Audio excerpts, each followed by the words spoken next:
Welcome to Pimpy's Investment Chat, where we keep investment talk simple. And here's your host, Pimpy. What is going on out there, peeps? I told you there was a Royal Rumble happening in Iraq. We just had a new contestant enter into the ring, one that you don't want playing in this game. So before we get started, do me a favor and hit that thumbs up button because it helps us get past the YouTube algorithm. And also, if you're not a subscriber, please do so, because when you do, it helps out the channel, and I surely do appreciate that.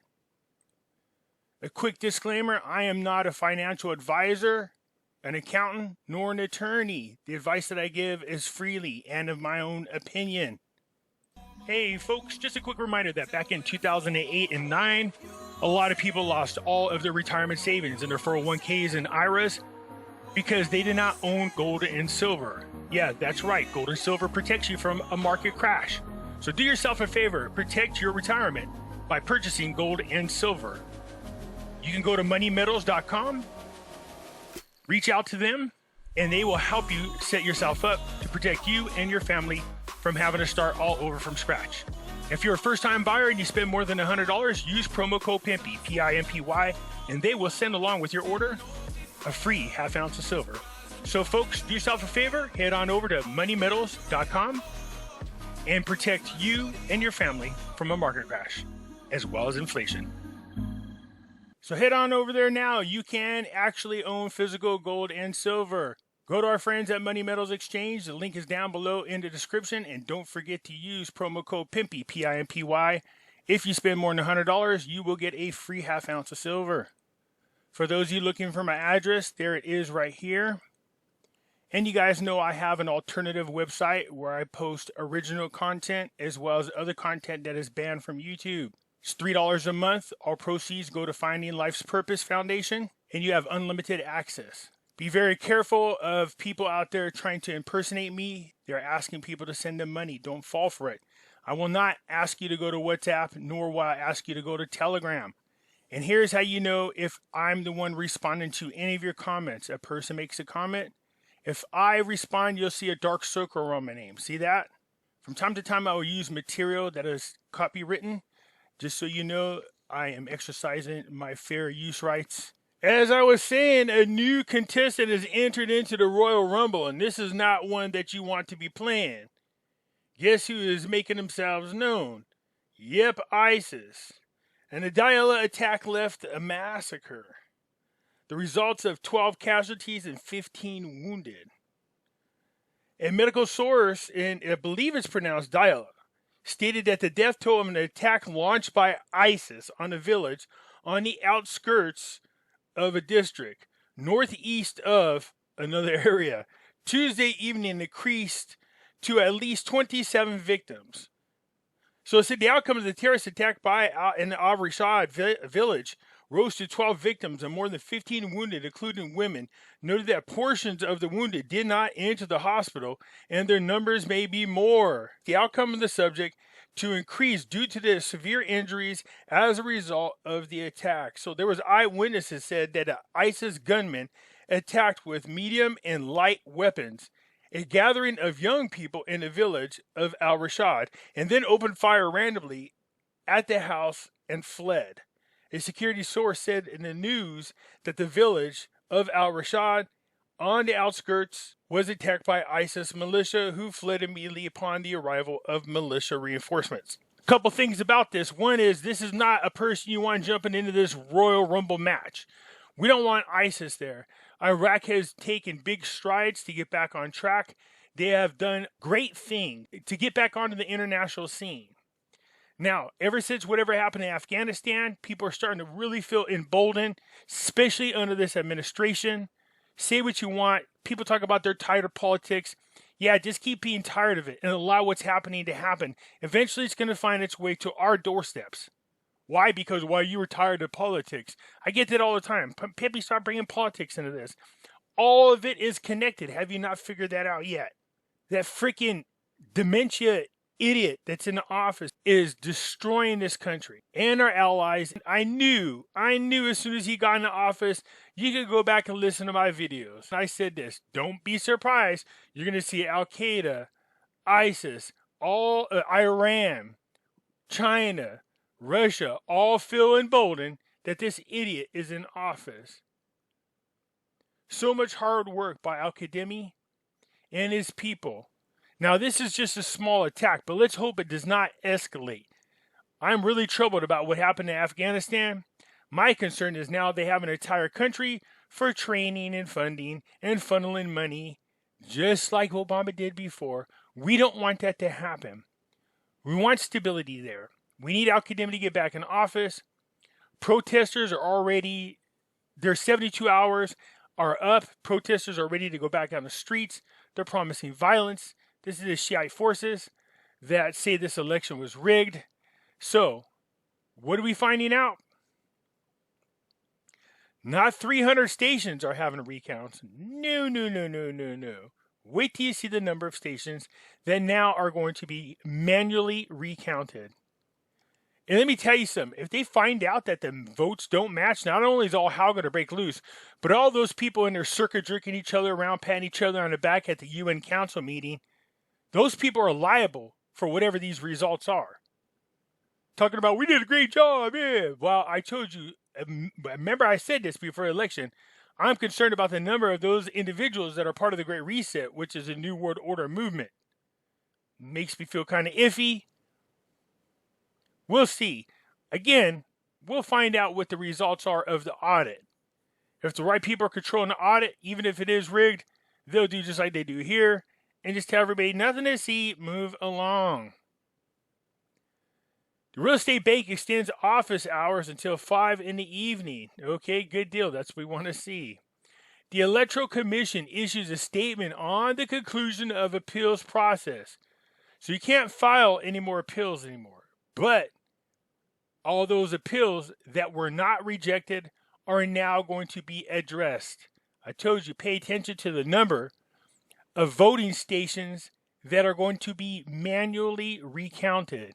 So on Tuesday, Electoral Commission regarding the conclusion of the process considering appeals against the preliminary results of the 2021 election.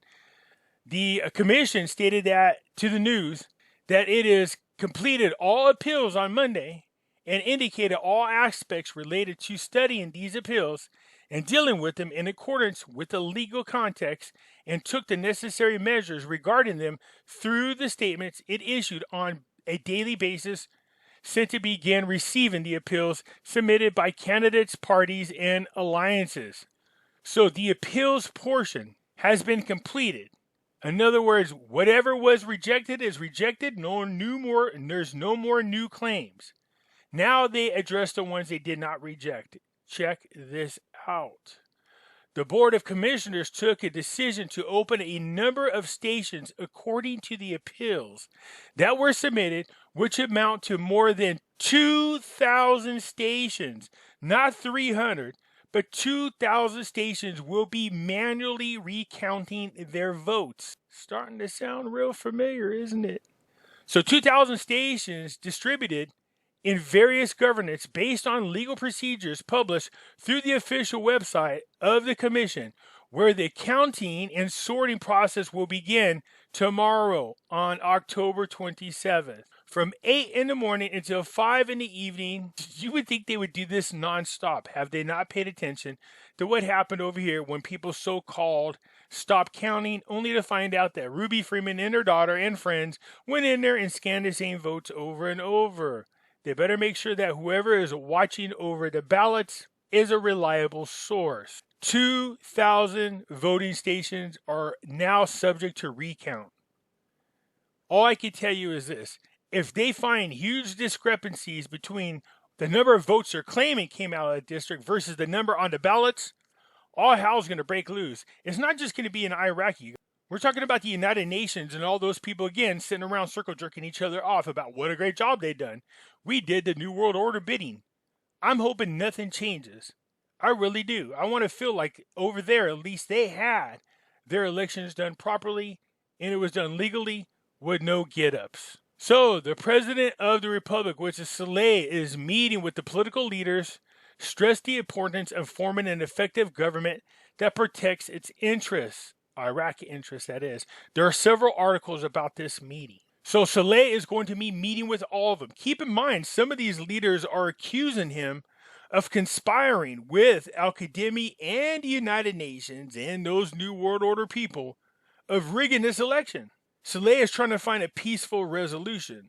So according to a statement to the news, Saleh said it's necessary of unifying ranks and spreading the spirit of national understanding to ensure security and stability in the country, enhance national unity, maintain the democratic path, and give priority to the country's higher interests, adopt democratic frameworks and practice to protect and promote civil and community peace, and rely on dialogue in solving problems and differences in views. I have no problems with that statement, but if we find out this election was rigged in any way, shape, or form, that's going to be a problem, because that's the same speech we got over here. You can't tell people, hey, just accept it for what it is, and then you find out, no, it's not acceptable. This could cause a huge civil unrest over there. We do not want that to happen. Now, you got a lot of Iranian-backed politicians that we don't want in office, but if the people voted for them legally, who are we to say? That's who they want in office, and it would suck for us, don't get me wrong. But I'm not going to sit here and say, hey, I don't care what the people want as long as our people get in there. Moha, moha, ha, ha. No. I know. We suffering over here big time because the right person didn't end up in office. So they want a peaceful resolution. I agree. Highly transparent is what is necessary. So Saleh is trying to calm heads down. Say, hey, look, we got to think what's better for the country. Again, I don't have no problem with it as long as you're not saying, hey, just accept the fact despite the results of this recount because it's the best thing for this country. No. I don't agree with that. And as a matter of fact, I wouldn't support him anymore if that's the case. You don't just accept the results just because. I want to know what the people, who they voted for, and if those people are the right people in office. So you guys, there are a handful of articles saying the same thing. The government advisor heralds economic stability in the 2022 budget. So the Prime Minister of Finance was his same name as the President of the Republic, which is Saleh.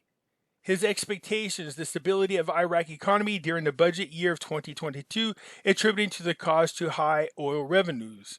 In other words, what he's saying is the high oil revenues will allow a lot of stability in the Iraq economy because it's higher than they had anticipated and budgeted for. If what went spending the right form towards the investment aspects and the creation and development of industry through the inclusion or surplus funds from oil in investment projects to employ manpower and mobilize economic resources. Increase in domestic investment results will lead to an increase in income, and any surplus that is transferred to investment funds or accounts will be benefits.